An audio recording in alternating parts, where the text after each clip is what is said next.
shot 23 times in broad daylight outside his place of work. This is the story of Armand Swart, who was mistaken for a whistleblower at the engineering firm in Vereniging known as Q-Tech. And this simply just wasn't a murder. This was an assassination because according to witness A, who got on the stand today at the Matlala Commission, his identity was concealed, but we could hear his voice. He painted a picture of something that is stranger than fiction. This involves burner phones, hijacked cars, and a Johannesburg Central police detective who allegedly moonlighted as a hitman. This is the story of the killing of Armand Swart and how it connects to cartels, corrupt cops, and a shadow network that tried to stop the investigation at all costs. So firstly, we have to go to the date of the killing, and this happened on the 17th of April 2024. And Armand Swart is not just collateral damage. He is a father. He is a father of two. He was married at the time, and he was an engineer. He was doing everything right by South African standards. He was getting up in the morning. He was caring for his family. He was going to work. And at around 7 a.m., he pulled into the engineering firm's offices. There's a gate that needs to be opened before you can go in. And now at that gate, slowly behind him came a white Hyundai i20, and it slowly pulled in behind him. And within 30 seconds, 23 shots ran out. And witnesses say it looked like a planned execution, and police immediately start investigating. And they realized that this could possibly be a case of mistaken identity because Armand Swart resembled a whistleblower who had blown the whistle on a Springs contract less than 2 weeks before. Now, within hours, police officers were able to trace the white Hyundai i20. It was a car that had been hijacked earlier in the year in Pretoria, and they found the vehicle and they arrested the person who was driving it, which was that police officer, Michael Tau. He was a police detective with Johannesburg Central, and inside that van, they find bullet casings that match the scene, that match the caliber that was used on Swart. And when asked about these bullet casings, Mr. Michael Tau says that, oh, those are actually my brother's. Those were used in a hunting accident. So here we have a police detective who is arrested. He is in a hijacked car and he has bullet casings that have just matched those of the same caliber, basically, to that of Armand Swart's. And there is a lot of evidence in this case against this police officer. And I just want you to keep that in mind as we go further through this case, because it'll expose a few injustices in our system. News 24 has been following the murder of Armand Swart for nearly 3 months now. He was an engineer working at a Vereniging firm, and he was shot 23 times on April 17. A car had pulled alongside his while he was waiting for a gate to open at his company, and they peppered the side of his car with bullets, and he died in his seat. News 24 can now reveal that 2 weeks before Swart was killed in a case of mistaken identity, the company filed a whistleblowing report with the Department of Public Enterprises reporting mammoth price inflation on a Transnet contract.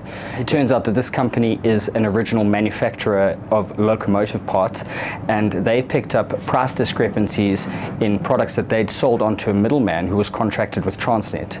For a nondescript spring, no bigger than the size of someone's finger, which they sell for R3.20, the same product was sold for R152 each to Transnet.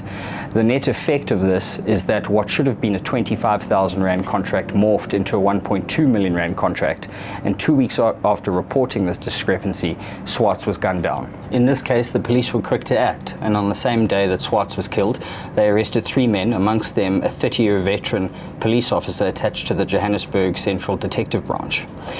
These men are now before court facing a raft of charges, including murder and conspiracy, and if the state's case against them proves true, they are in fact a prolific hit squad linked to a number of crimes. We know that the police officers investigating this matter themselves have received threats. They've been followed from court, and they've had to contend with meddling from high-ranking police officers. The NPA and the police's own crime intelligence division have recommended that they too be protected in order to see this case through to fruition. The importance of a story like this can't be understated. The death of Swart highlights the peril faced by whistleblowers on a daily basis. the fact of the matter is that there are few protections for people who are willing to stand up and do the right thing. In this case, obviously Swart was gunned down in an attack meant for someone else, but the chilling effect will be felt because people will understand that should they choose to stand against corruption, or perceived corruption at the very least, they may pay the ultimate price. We all understand the vital role whistleblowers have played in the South African context, and that needs to continue if we are going to combat corruption. The reality of the attack on Swart is that it was obviously meant for someone else at the company, but now his wife will raise their 2 children alone.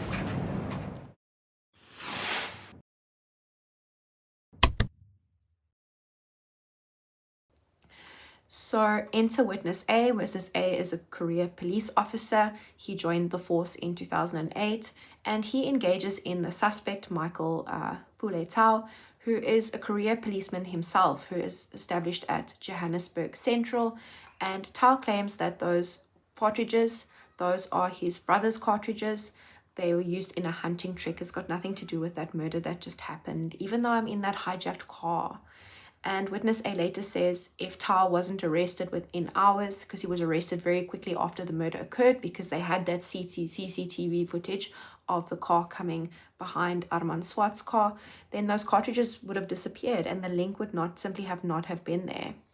So there are 3 suspects that are taken in, the alleged hitman. It's Michael Pule Tau. He is the active police officer.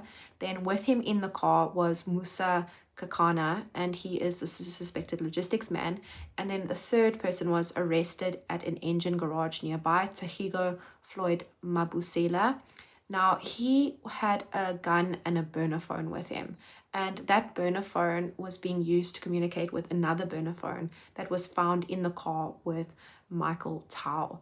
And this is when the case explodes, because the same 3 men are also charged with the attempted hit of socialite and Vusi the cat's ex-girlfriend.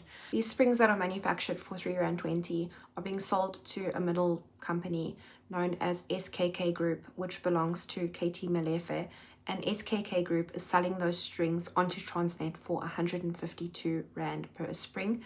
So an order of 25,000 Rand ballooned to 1.2 million Rand, and guess who was profiting the difference? And Transnet is a government company, so they use taxpayer money to purchase these springs. This is money that is meant to go to build hospitals, to build roads.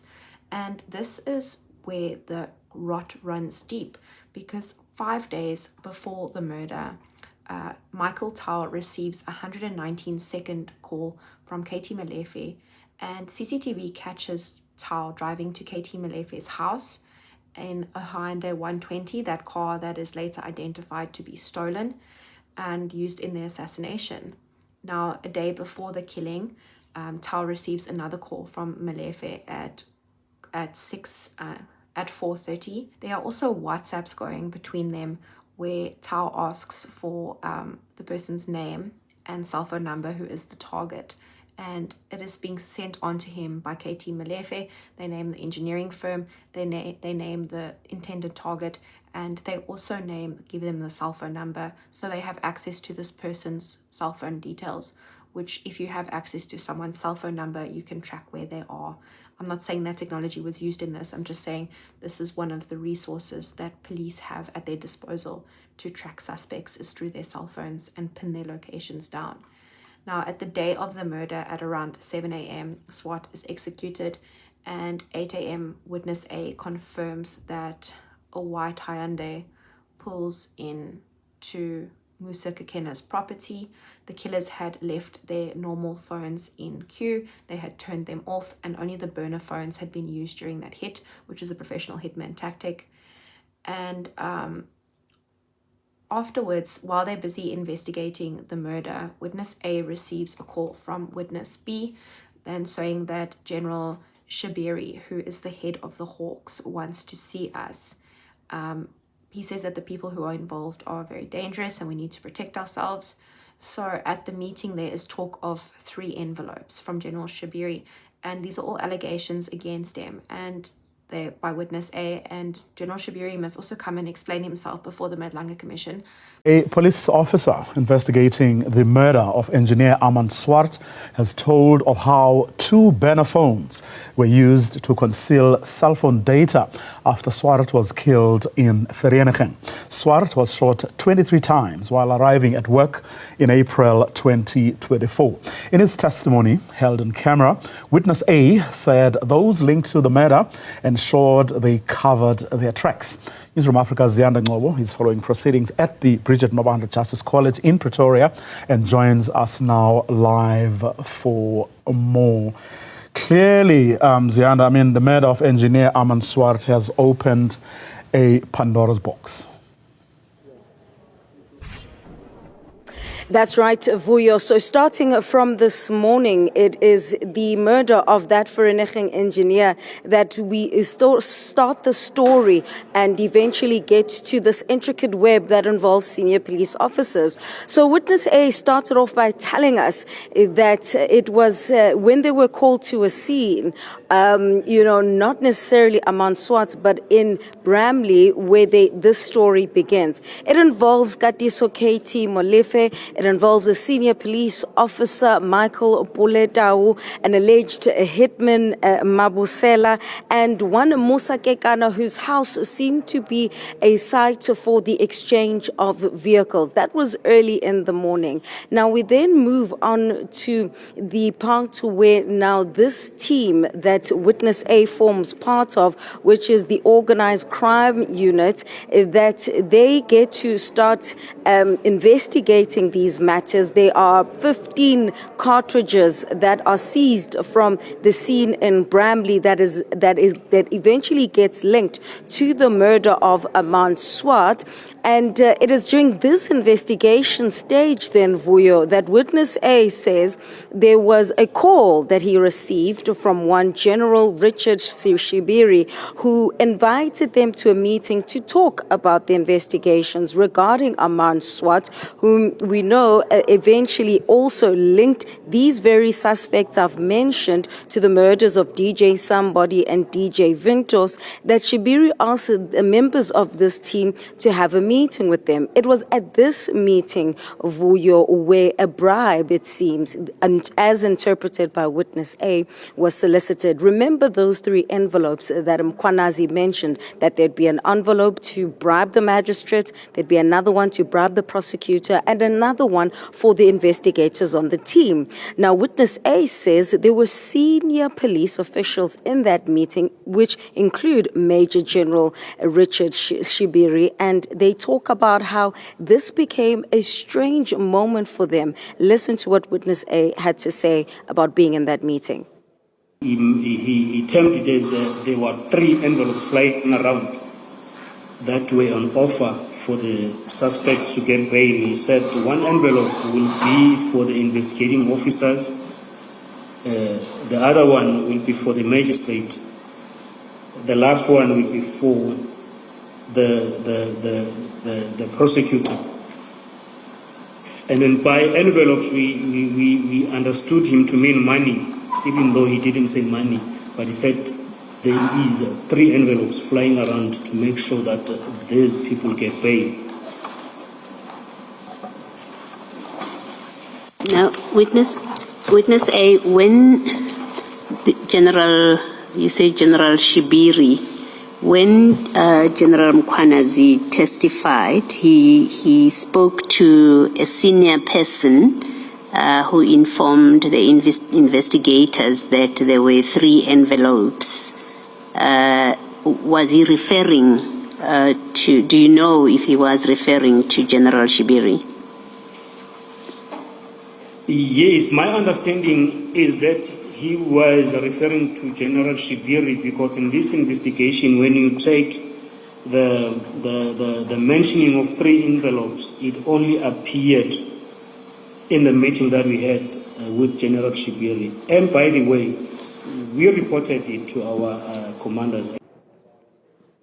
So witness A then goes on further to unpack, what else happened during that meeting, and in particular, when it comes to one of the suspects, Michael Pule Tau, and their arrest and their subsequent release on bail, because Pule claimed that he had a medical condition. He had cited diabetes before the court, and so when this issue of the bribes comes up, witness A talks about how they didn't expect that such a conversation would be taking place in front of a senior police officer who didn't seem to actually bat an eyelid at this offer.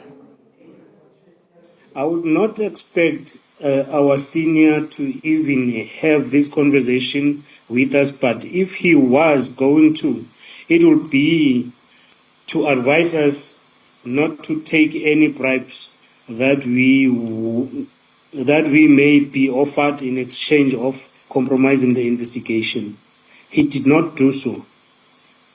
In my view, even though he did not expressly say so, I left that meeting feeling that General Shibiri was firstly trying to find out what evidence we had that linked the suspects to the murder and how strong our case was at the time. And secondly, to bait us to see if we could be influenced, hence the reference to the envelopes being available. It seems to me that if we were not agreeable to take the envelopes, which was indeed the case, then technically he did not offer us a bribe. So it's at this point that witness A also begins to start having concerns around their personal safety. And I must mention that they are still currently in witness protection alongside his colleagues. But after lunch, witness A then tells us a story about a party at a White House on the Hill. And this is when the name of one man called Vusi Ndlala, Ndlala, not Matlala, Vusi Ndlala, gets introduced to a story. So Vusi Ndlala, witness A says, is someone that they knew because he would come to their office every now and then to get assistance with investigations. Now Vusi Ndlala, through witness A's colleague, then invites them to a party at this White House on the Hill. It's a boutique hotel in Northcliffe, and it's there when witness A arrives at that party that they come in contact with Major General Richard Shibiri, which then raises alarm bells yet again. But he wasn't the only one that was there in terms of senior ranking police officers. There were also members of this criminal underworld, but there were also the likes of Gauteng Police Commissioner Tommy Mtombeni that are mentioned, as well as one Brigadier Nkwashu, who was the acting divisional command in Sedibeng. Listen to this.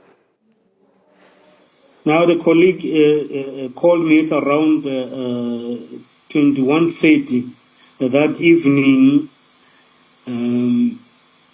and told me that and asked me to guess who else is in attendance. Then I said, I don't know because I'm not there. And then he counted to me the people that were in attendance. And then to my surprise, General Shibiri has been now joined by two senior officers at the very same party, which was Gauteng Provisional Commissioner, Lieutenant General Mtombeni, and Brigadier Nkwashu, who is a Deputy Commissioner at Sedibeng District section in the Val.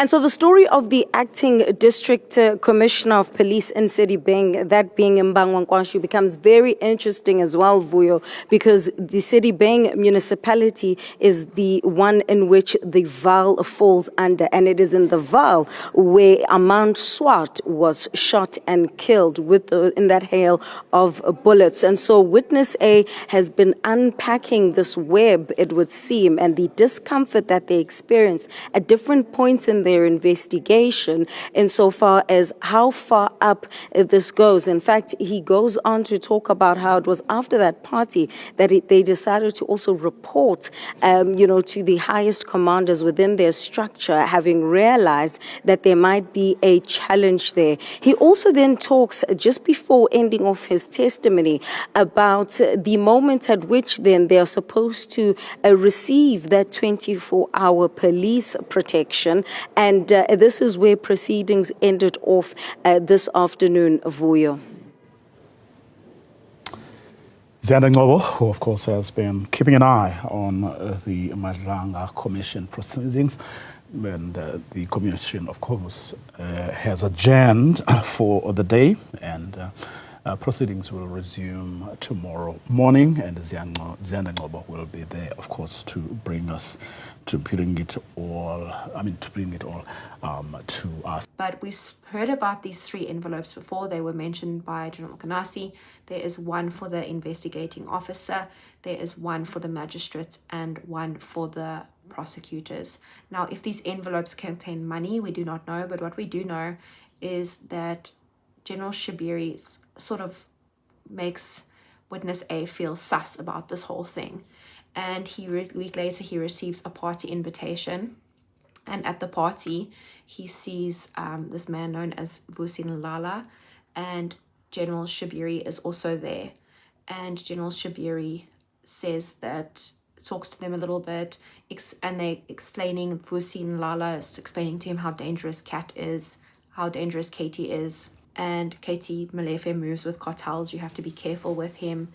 And witness A says they feel as though they were being handled, they were being managed. Now, when they're collecting, this gets to the point where they are so paranoid, witness A and witness B, that they are the only 2 officers left on the case. The other 3 officers, they excused themselves from the case because they want nothing to do with it anymore. And they are so paranoid that they are carrying the docket around with them wherever they go. They are not leaving it for a moment alone. And they get the ballistics report, and there's a lot of stuff that is missing. 15 cartridges have vanished from the official report, those 15 cartridges that were found in the Hyundai i20. And they did find out that the weapons used were linked to other crimes, but the other crimes weren't listed. And what they decided is that they're going to do a second examination in KZN away from the original team. By then, every other investigator had walked away. So it was just witness A and witness B left. And they were terrified for their lives because during this time, Michael Tau is appearing in court, and a whole lot of people believed to be police officers, although they were dressed in plain clothes, they arrived at court. They were cheering for him.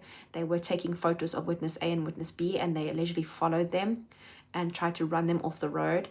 And we know that Katie Molefe was also somehow involved in this, because on the 14th of July 2024, Katie Molefe allegedly receives a message saying bail will be granted, before bail is granted on that day, of 10,000 Rand bail. Now, witness A and witness B realize that there is conspiracy happening here, and they are terrified that this docket is going to disappear. So like I said, they're carrying it around with them everywhere. And then on the 13th of December 2024, the cold case unit asks for the docket. Now, this is very, very suspicious, because the cold case team, they are supposed to investigate cases that have gone cold, where there is no investigating officer assigned that is actively investigating the case. And witness A refuses, because this is not proper procedure. Anyone who knows anything about police work knows that this is not proper procedure. And after that, this is where we stopped for the day. Now, from hijacked cars to burner foams, from hawk generals to envelopes on a table, the assassination of Armand Swart looks less like a murder and more like a message. If justice can be bought, if cartridges can just disappear, if witnesses can be intimidated at parties, what happens to the truth? This is exactly what General Kanasi was talking about when he called that press conference. And this is not just about one man. This is about what happens when those swore to protect are the ones pulling the trigger. So I will be following this case as witness A continues his testimony tomorrow. And if you enjoy what I do, consider liking, consider subscribing. And this investigation is far from over. South Africa deserves to know the truth.